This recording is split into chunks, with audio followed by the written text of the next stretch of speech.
In the top stories, Prime Minister drew one of several Caribbean leaders to assess Hurricane Beryl damage in Grenada.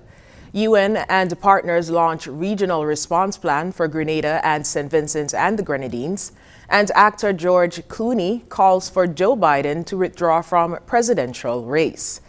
Hello and welcome to the ZIZ Midday Newscast. Today is Thursday, July 11th, 2024. I'm Scotticia Hendrickson. Nationally, Prime Minister Dr. Terence Drew arrived in Grenada on July 10, 2024, to survey the extensive destruction wrought by Hurricane Beryl. The Category 4 hurricane hit Carriacou and Petite Martinique and St. Vincent and the Grenadines on July 1st, leaving widespread devastation in its wake. Accompanying Dr. Drew were Prime Minister Roosevelt Skerrit of Dominica and Philip J. Pear of St. Lucia. The trio embarked on a thorough damage assessment tour to evaluate the impact on affected communities and coordinate regional support and relief efforts. The devastation caused by Hurricane Beryl is a stark reminder of our region's vulnerability to natural disasters, Dr. Drew remarked. Our hearts go out to the families who have lost loved ones and those whose lost homes, livelihoods have been destroyed. We are committed to providing immediate and sustained support to help rebuild and recover. During their visit, the Caribbean leaders met with Grenada's Prime Minister Dickon Mitchell to discuss the most urgent needs and devise effective assistance strategies. Their visit underscored the importance of regional solidarity and cooperation in the face of such catastrophic events. In the aftermath of Hurricane Beryl, the governments of St. Kitts and Nevis, Dominica, and St. Lucia mobilized resources to support Grenada's recovery efforts. This collaborative approach aims to ensure that aid is delivered swiftly and effectively to those in need. Dr. Drew also highlighted the resilience and strength of the Grenadian people, commending their spirit of unity and determination in the face of adversity.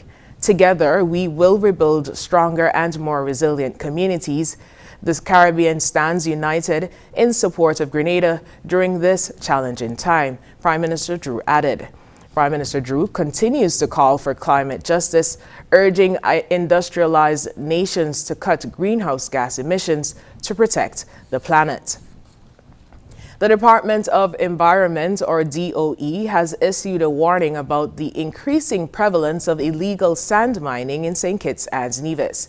Removing sand from non-designated areas, such as guts and beaches, without authorization is a crime. Reports of unauthorized sand removal, often during off hours, have prompted the DOE to address and stress the importance of protecting these vital resources. The public is urged to follow regulations to preserve beaches and sand sources. Increased monitoring will be conducted with local authorities, and citizens are encouraged to report illegal activities. Conservation Officer Evan Parry expressed concern about the rise in illegal sand mining, emphasizing that it undermines environmental preservation and future sustainability. The National Conservation Environment Management Bill reinforces penalties for unauthorized sand removal, including fines of up to 10,000 EC dollars, imprisonment for up to 1 year or both. Vehicles or equipment used in illegal mining may be forfeited.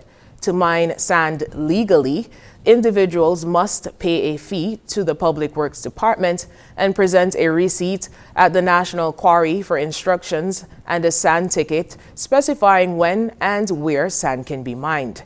The DOE maintains a zero-tolerance policy towards illegal sand mining, and violators will face strict penalties.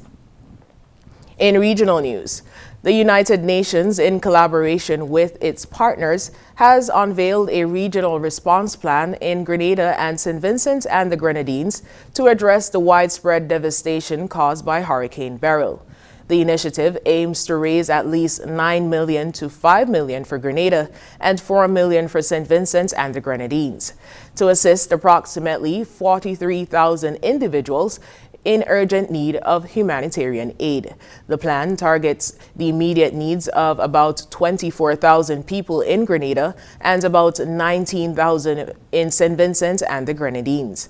These figures are based on preliminary estimates and funding projections, which will be reassessed as more information becomes available. Ongoing assessments face challenges due to damaged logistics, power, and communication infrastructure. United Nations Resident Coordinator for Barbados and the Eastern Caribbean, Mr. Simon Sprigget, Prime Minister of Grenada, Dickon Mitchell, and Prime Minister Dr. Ralph Gonsalves of St. Vincent and the Grenadines are among those expected to speak.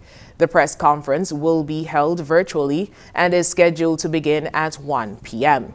It's meant to provide further insights into the regional's response plan and the coordinated efforts to support the affected populations in Grenada and St. Vincent and the Grenadines. Still on regional news, Antigua and Barbuda's Citizenship by Investment Program, or CIP, is set for significant revisions following recent changes in the Caribbean CIP landscape. This comes after a historic Memorandum of Agreement, or MOA, was signed in March by the Prime Minister of Antigua and Barbuda, Dominica, Grenada, and St. Kitts and Nevis. The MOA, effective June 30th, 2024, establishes a minimum investment sum of US $200,000 for each participating country's CIP. Several modifications, including an increase in the minimum investment threshold, were unanimously agreed upon. While some countries have already implemented these changes, Antigua and Barbuda has requested an additional 30 days for parliamentary adjustments. According to Antigua and Barbuda Citizenship by Investment Unit, the changes will take effect on July 30th. There will be changes to the donation route, real estate investment, the University of the West Indies Fund, and processing fees. These changes aim to standardize investment requirements across the region and ensure the continued attractiveness and integrity of the CIP programs. In international news, George Clooney has urged President Joe Biden to withdraw from the presidential race, echoing concerns from senior Democrat Nancy Pelosi. The Hollywood actor and Democrat fundraiser stated that while Biden has won many battles, the one battle he cannot win is the fight against time. Clooney's comment came after Pelosi, the former House Speaker, suggested that time was running short for Biden, 81, to decide whether to stay in the race following his debate performance against Donald Trump. Despite repeated affirmations of his intention to run, Biden faces increasing calls from within his party to reconsider. In a New York Times op-ed, Clooney expressed his disappointment, saying that the Biden he met recently was not the same in previous years. The op-ed followed a fundraiser in Los Angeles, co-hosted by Clooney, which raised a record $30 million for the Biden campaign. However, the Biden camp responded, noting the president's endurance at the event, despite having just returned from the G7 summit in Italy. Clooney emphasized that the issue is Biden's age and that the parties need a stronger candidate to win in November. His concerns, he claimed, are shared by many members of Congress.